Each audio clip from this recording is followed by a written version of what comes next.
আসসালামু আলাইকুম ওয়া রাহমাতুল্লাহি ওয়া বারাকাতুহু।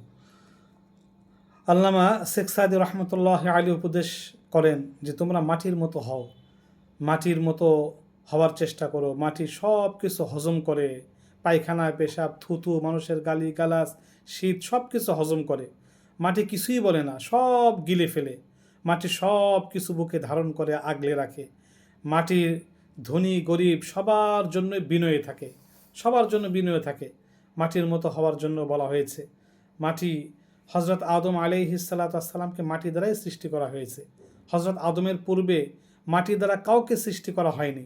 মাটি হলো নরম, এ নমনীয় নরম, তাই আদম আলাইহিসসালামকে মাটি দ্বারা সৃষ্টি করেছেন। এই জন্যই আদম আলাইহিসসালাম গন্ধম খাওয়ার পরে আল্লাহ পাক যখন তাকে বের করে দিলেন জান্নাত থেকে, তখন তিনি কোনো যুক্তি তর্ক উত্থাপন ছাড়াই আল্লাহর কাছে কাঁদতে থাকলেন, ক্ষমা প্রার্থনা করতে ছিলেন। রব্বানা যালামনা আনফুসানা ওয়া ইল্লাম তাগফির লানা ওয়া তারহামনা লানাকুনান্না মিনাল খাসিরিন। আল্লাহ পাক রব্বুল আলামিন এক পর্যায়ে তার এই তওবাকে, ক্ষমা প্রার্থনাকে কবুল করে নেন, কারণ তিনি মাটির মতো বিনয়ী ছিলেন, তিনি মাটির তৈরি। পক্ষান্তরে ইবলিসকে অনেকবার সুযোগ দেওয়া হয়েছে, অনেকবার বলা হয়েছে তওবা করো, ফিরে আসো, কিন্তু ইবলিস ফিরে আসে নাই। সে বলে আমি তো আগুনের তৈরি, আমি মাটির চাইতে আমার বেশি শক্তি বেশি, মাটি উপরের দিক ওঠে, সুতরাং আমার ইজ্জত মর্তবা বেশি হবে, আদমের কেন হবে? সে যুক্তি উত্থাপন করলো, আমি তো মাটির তৈরি।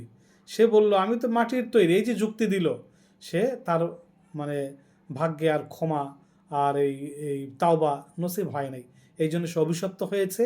আর মাটির আদম বিনয়ী হয়ে, মাটির মতো হজম করে সব কিছু বিনয়ী হয়ে তার ইজ্জত মর্তবা আল্লাহ পাক বৃদ্ধি করে দিয়েছেন। এই জন্য মাটির মতো বিনয়ী হতে হবে, সব কিছু হজম করা শিখতে হবে। আমিন।